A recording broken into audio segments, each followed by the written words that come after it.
Colonel Chris Hadfield from the Canadian Space Agency, and we have an opportunity today also to talk to Chris. He's also in Star City, awaiting his turn to perform a long-duration stay aboard the International Space Station. Chris, thanks a lot for joining us today. My pleasure, Kyle. Nice to talk with you again. Yeah, it's great to talk to you too. I know you're anticipating this greatly. Obviously, you've flown 2 shuttle flights, and your most recent one was quite a ways back. But I was looking through your resume, and you might as well have flown a lot of space missions between now and then, with all the activities that you've been working on between STS-100 and now. But you've got to be looking forward to seeing what this station looks like since delivering Canadarm2. Oh, I sure am. Yeah, as you said, I actually helped build part of the Russian space station on my first flight back in '95. So I've been coming to Russia for the better part of 17 years. And the last flight to have visited the space station when it was almost brand new, when it was just Expedition 2 was up there then, when we did spacewalks to build the big Canadarm on the outside. I've been doing all sorts of other jobs in between, working here in Russia and robotics and space station and such.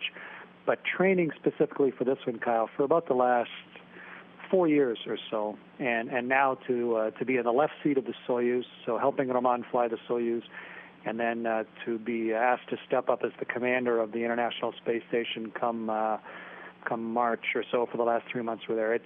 It's just a wonderful flow, a wonderful thing to be part of, and yeah, if you ask, I'm looking forward to it. Yes, I am looking forward to this.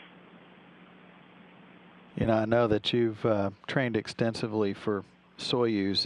Has Roman given you and Tom any kind of advice on what it's like to actually launch on a Soyuz? I know you've probably talked to a bunch of other crew members that have flown as well, but what has he told you about it compared to, well, obviously he hadn't flown on shuttle, but you'll have that experience of comparing the two later. But what has he told you about the Soyuz? Well, yeah, the training is incredibly in-depth. I spent 1 year basically here just going through the motion control laws and the systems involved in the Soyuz. So you become incredibly familiar and competent in all of the systems and understanding exactly how that vehicle works. And then for the latter year or so of training on it, the last year, a large part of it has been in the simulator, putting together all of those technical and theoretical things you learned, and now making it all happen in the simulator. And even in our final sim last week, where we did our last qualification with Tom and Roman and myself, we went through a whole profile from getting ready for launch, all the orbital insertion stuff, rendezvous, docking, undocking, emergency, come back, land on the Earth, all put into an 8-hour day. So the level of familiarity, the simulation is good, the training is excellent, and the level of familiarity gets really high. And as you say, I've of course talked to Roman about it, talked to lots of other people who've flown. I was talking to Kevin up on the space station, asking him what it was like. I talked to all the people when they come back. I've actually, as the chief of station operations, of course, I represented NASA at several launches and was out on the plains of Kazakhstan, the steppes, to help a crew as the Soyuz came back down under parachute and landed. So for a guy who's never flown in a Soyuz, I've spent a large part of my life trying to figure out how it's going to be. And with the expertise of Roman and the training that Tom and I have had together, I think we're ready to go flying. Yeah, and of course, and I mentioned as a lead-in that you guys are basically, you just got certified, at least as Tom mentioned to me, you got certified to go into quarantine. You still have a couple of other steps to take after you get to Baikonur. You guys are heading down there on Thursday for your last couple of weeks. Can you kind of lay out what's in store for that last couple of weeks for you guys before launch? The primary purpose, Kyle, is medical quarantine. We don't want to get a head cold. You know, something as simple as a head cold, like J.L. Creighton got back in '90 and it delayed a shuttle launch. You know, we need a quarantine. It's just smart after investing all this time to get a crew medically away from folks so that you don't catch a cold. But it's also a time to see our vehicle up close. And it's sort of like a dress rehearsal, but we get into our spacesuit, we get into the vehicle, we get down into our seats, and it's a chance to compare the real thing to what we've been training in the simulator. Find out the things that are different than the sim. Make sure everything's where we think it's going to be. Reach and touch and look at things. Make sure the seat and everything, it's all compatible. It's the right size. Really do that last final check in the vehicle, and we do that a couple times. Once when we first get there, and then again just a couple days before launch, to make sure that everything's exactly as it ought to be. And then, of course, we have some training, last-minute training. We want to keep ourselves healthy. We'll be exercising every day. And for the last few days, we'll have family and guests come down. A few folks make the trek all the way to Baikonur to watch the launch. And so we'll have a little bit of time, mostly through glass to keep the quarantine, but a little bit of time to visit with them, one last direct tag up with family, and then we walk out to our rocket ship and go. It's fascinating, some of the things that you can do on the ground to prepare for space flight. You commanded a NEMO mission back in 2010 for 13 days or so, and then you even had an experience where you went up a little bit north of Vancouver, I guess shortly thereafter. There's two experiences that I guess that you're away from home. And of course, as a military pilot, you were probably away from home for periods of time. But it seems to me that going away for 147 days like you guys will be is, even though it's probably not as long as you've been away other times, it's certainly straight up. So it's a different environment. And it seems to be it's a whole family decision when you make these types of moves. Can you describe how you and your family, got together and talk through all this? Of course, that is your job, but how y'all came to the decision that this was the right thing to do, and how everybody's looking forward to it. Yes, it's been something that I decided to be an astronaut, Kyle, when I was 9 years old, just about 10. So it's been somewhere in my mind basically as long as I can remember. And my wife and I have been together for 37 years, I think. So this is no surprise to my wife, to Helena, either. And in fact, it's not that this is some onerous task that is thrust upon us. This is instead, it's kind of the pinnacle of why we did all these things. It is where this has all been headed. This is the fruit of all of that labor. So for the family, this is a treat, not any sort of punishment. Also, my kids are grown. Helena and I have 3 children, and they live all around the world, one in China, one in Germany, and one in Ireland. So it's not like we come home and have dinner together every night. We keep a family Skype site open 24/7.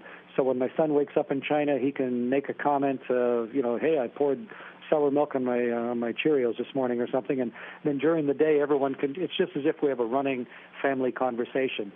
And so we really only get together face-to-face once a year. We choose Christmas as a time to get together. And so it's kind of nice. My whole family will come to Baikonur. We'll have Christmas a few days early, the big celebratory part of me getting in the Soyuz and leaving vertically, and then the family have a chance to just fit that into what has been our lives to this point. And once I'm in orbit, for everybody else, it's not that much different. I'll be phoning. I'll be sending emails, occasionally sort of Skyping. My wife will be taking care of the family as usual, and so I think everyone really recognizes the richness of it and the opportunity of it, and the fact that this is a natural extension of everything we've worked towards through basically our whole adult lives. It's interesting the technology advancements, even probably when the station was fledgling, back when you flew on STS-100 and delivered the first major Canadian component, obviously the Canadarm2, that robotic technology that Canada supplied to the space shuttle program and now the space station program is just, it's amazing some of the things that hardware can do. And of course you were a big part of that, and you touched on your family being spread out, and but Canada obviously is home, and but because of your job, probably the U.S. is too, obviously, and can you touch on what it actually means to represent Canada? Because you're going to be the first Canadian commander when you transition to Expedition 35 next March. Kyle, I think maybe folks in the States don't see spaceflight exactly the same because they're so deeply experienced at it, and because it's been something that's been going on a regular basis with American astronauts flying ever since Al Shepard back 50 years ago. And the shuttle flew 135 times, a big, glorious, vivid, powerful reaffirmation of what was going on. For Canada, even though we're a far bigger country than the U.S., our population is much, much smaller, and our space experience, it's just a handful of Canadians that have flown in space. And so when we fly in space, it's almost always a lot of firsts, just because we haven't done it much. And for this now experience to happen, for a Canadian to be trusted to command what is in effect the World Space Station, the International Space Station, I personally recognize it's Expedition 35, in between 34 and 36, and I realize, I understand the perspective of that. But for Canada, I am their very first spaceship commander, and it is an affirmation to my country of the trust and the respect and the capability that Canada has on a world stage and on a real cutting-edge technological stage, and something in the human experience that is in the parallel with all of the great explorations, the first explorers that created Canada as it is. So we see it in those perspectives with that light, and so do I, and so it's a big event. It's a big event in Canada, and I've got my job to do, and I'm focusing on that and taking care of the health of the crew and the health of the space station. But at the same time, it is a great big event for Canada and for my country, and there'll be a lot of people through the entire 5 months, but specifically during the major events, really closely watching and feeling a lot of pride in what Canada can do. And then obviously with the capability of the station, you'll have opportunities to talk to folks back in Canada, media and such, so they'll obviously be following your flight extensively, I'm sure, throughout the whole expedition.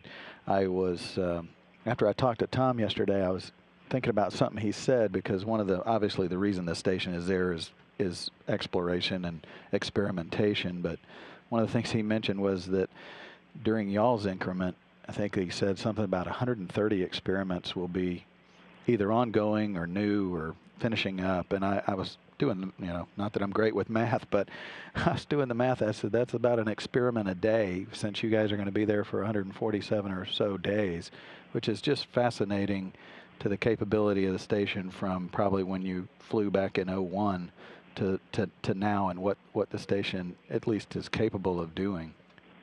Oh, it's a tremendous tool. It's an investigative and exploring tool that we have built. Tom's right, about 130 experiments on board, everything from Tom and I doing ultrasounds of each other's hearts to see what happens to heart tissue and heart size when you go into weightlessness, through to the radiation environment, to, as you were saying earlier, to looking at how the inner core and mantle of the world work together through a model that you can do in weightlessness, through to the alpha magnetic spectrometer, gathering antimatter and dark matter from the universe, looking at the Earth's atmosphere. I mean, and also, and the real purpose of it, Kyle, to me, in amongst all that, is we are learning how to build spaceships that can take us further. How do you build a fan or a pump or a toilet or a food warmer or a bed or whatever, everything that we need, just like the earliest sailing ships. How could you build a ship you could trust to take you across the Atlantic, that you could really trust? And we're now learning, because you just can't simulate it properly. We're learning how to do all those things by being there, by building the International Space Station. And all of that stuff happens simultaneously, the experimentation, using the platform, and then using it as a real crucible and test bed to be able to go further. And the crews on board we're busy, and we're doing all those things, but at the same time, we're just giddily excited at the where it is in history, and the fact that we can be some of the people directly making these things happen. It's just wonderful to be a part of it, and Tom and I and Rahman are are itching to get on board and do the best we can for our particular 5 months. Yeah, I mentioned that, obviously Roman is the Soyuz commander, but he's also been on the station more recently. Did he give you any insight into what his version of long-duration spaceflight was for Expedition 20 and 21? Oh, sure, of course. I've spoken to everybody. I was chief of station operations for several years. I got to debrief folks at great length. I haven't had the experience myself, so I have a lot to learn, but I've really worked hard to try and talk to the people that have done it, understand the highs and the lows, the natural cycle. Like running a marathon. You talk about the wall and then how the body feels and how the psychology and the physiology of it goes. Same sort of thing on station. Having the cross-section of experience we have with Tom, having done 3 spacewalks and been up there while Roman was up there spending 6 months, and myself having been to a couple space stations, and joining into Kevin and Oleg and Yevgeny's crew, it's a really good, smart way that we've developed of how to train crews, how to select and put them together, and then how to get them on board so that they can pass the experience on from crew to crew and have a good, healthy progression. And so, yeah, I've been tapping Roman's skills, but everybody I talk to try and make sure that we'll be as successful as we can. Yeah, it is a pretty unique position, as you reminded me that you guys, you personally have been to 2 different space stations, and you'll have an opportunity to compare this one in its essentially finished state to what it was when you went to Mir on STS-74. That'll be a very unique insight into what you think in terms of how you live, because you were on there enough to orientate yourself to that environment rather than a more of a closed environment of a shuttle or a Soyuz. Right, and my last 2 flights, Kyle, as we undocked and left, I just had a great pang of desire to stay in each of those space stations. On Mir, we were just there a few days, and what an incredible early space station it was. It's like looking at an early sailing ship or an early airplane or an early car. Just, nothing's perfect, but it's the best they knew of then, and by combining the shuttle's capability with it, really learned a lot about how to build space stations. And I felt the same way as we backed away from the International Station last time. And now, luckily, that pang hopefully will be answered, and I'll have a chance not just to come up and dock and spend a few days and do something, but to get up there, dock, spend a few days, and then spend a few months. And yeah, I count myself very lucky to be able to do this at this stage. Well, let's see, Kevin and Oleg and Yevgeny have been up there now for 41 days aboard the station and 43 days now in space. But how often do you guys get to talk to them? I assume you'll have another opportunity before you launch as well to talk to them, and what do you guys actually talk about when you do get together? Well, we email back and forth, and Kevin calls on a regular basis. I was actually standing in line in Starbucks in Moscow, Kyle, and Kevin sent me an email, and the question was, "Hey, what type of coffee do you like?" And I thought it was just funny and ironic that I was standing in line in Starbucks and I got an email from the space station because Kevin's going through the coffee inventory on board, and it has to be all pre-mixed. And so he's going, okay, we got some with cream and sugar and some with just cream and some with just sugar and some black. And so I just sent him a note back saying, hey, I'm in Starbucks and I just prefer my coffee black. And he said, great, because Tom likes it, with just milk, and I like it with milk and sugar, so perfect. So that's the type of thing you talk about, is the little stuff. What sort of clothes do you like, the wet shave or do you want a dry shaver? Can I set your stuff out for you? We'll have your sleeping quarters set up, and I've got your food divvied up. And he's trying to, make the place ready for us when we arrive there in a couple weeks. And also, the key stuff of the stuff that we need to know when we get there and how we're going to spend the first few days of adaptation. Kevin's being a really good commander, getting all that stuff ready for us right now. And there'll be a big learning curve at first, of course, for the first few weeks. But all of us, I think, not just Tom and Roman and myself, but all 6 of us are looking forward to when we're up there. We've moved in, we're adapted, and it's a real functioning group of 6 people making the place really sing.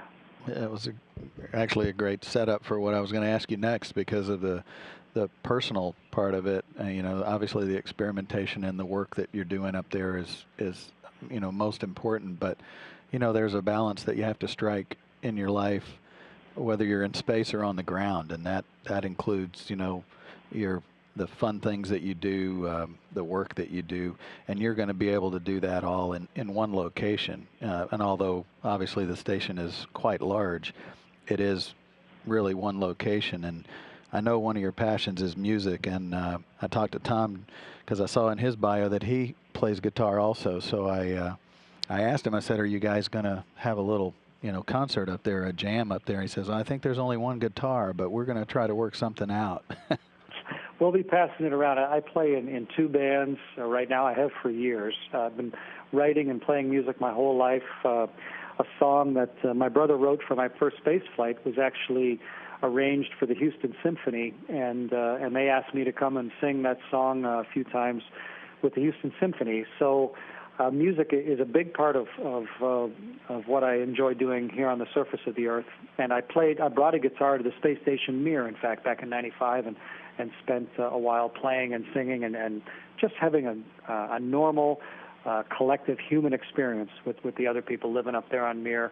And it'll be an important part of living on the International Space Station as well. Writing music, playing the songs we know. I worked with the lead singer from a Canadian band called the Bare Naked Ladies, a guy named Ed Robertson, and we've written a song that we're recording on board station and on the ground that will be in schools all across Canada this year. To me, art is really what sets humanity apart, and our desire and necessity to express ourselves through all of the different art forms. They've found bone flutes in caves from 50,000 years ago. People were making music. So the expression of emotion through music is fundamentally important for people. And it doesn't matter if you're in a cave in Macedonia or if you're on the International Space Station.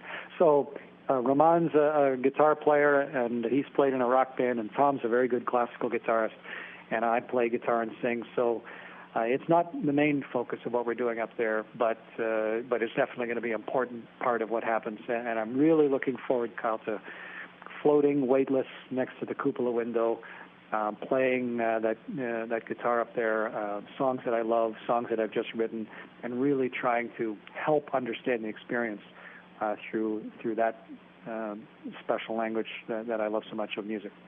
Well, you don't have to answer this, but I don't know what would be more nervous, singing in front of the Houston Symphony or launching on a rocket. I'm not quite sure about that one. One last question before I let you go. I know you also, between flights, you served as a Capcom, and of course we're here in Mission Control right now watching over all the station operations. And I know serving as a Capcom gave you an opportunity to see what the flight control side of the business is like, and a team, in the case of the ISS, obviously teams all over the world supporting 3 or 6 people up on that station. And I know you probably had some words that to that effect of how you guys are trained and supported for these long flights. Yeah, I was a Capcom for 25 shuttle flights in a row, Kyle. I was NASA's chief Capcom for 4 years, and in the late 90s, and just when we started building space stations. So I learned a tremendous amount in that job, and I really recognize that we count on that team with our lives 24/7. The space station could not be operated autonomously. We need all that expertise on the ground to watch over it. It's just too complicated a place and structure. I was lucky enough to, when I was a Capcom, that a couple of the young guys in the room were Tony Sacacci and Chris Hadfield, who are now my 2 flight directors. Well, Chris is the lead flight director for Kevin's increment as Commander Expedition 34, and Tony will be the lead flight director during the second half, when I'm commander of the station during Expedition 35. So the 3 of us have a long history together, and all of us understand absolutely how much we rely on the expertise and the originality and the ability to communicate of all of those people around the world in the control rooms all around the clock. And I'm pleased that I had the chance to do those jobs and to get to meet those people. And we will do our best on orbit to fulfill their plan every day, to try and get everything done, to keep the experiments going, and to hand over the keys to the station come springtime with the vehicle as healthy and thrumming away and working away as we possibly can. Well, I know we're all looking forward to you guys getting up there and hearing about your experiences, and I really do appreciate you taking time out there in Star City on your last couple of days in Moscow and before you head down to Baikonur. So, Chris, good luck, and you have a great flight and mission. And again, thanks a lot for joining us. Thanks, Kyle. I will take all the good luck I can get. All right, nice to talk with you again. All right, take care. Bye-bye. Okay, bye-bye.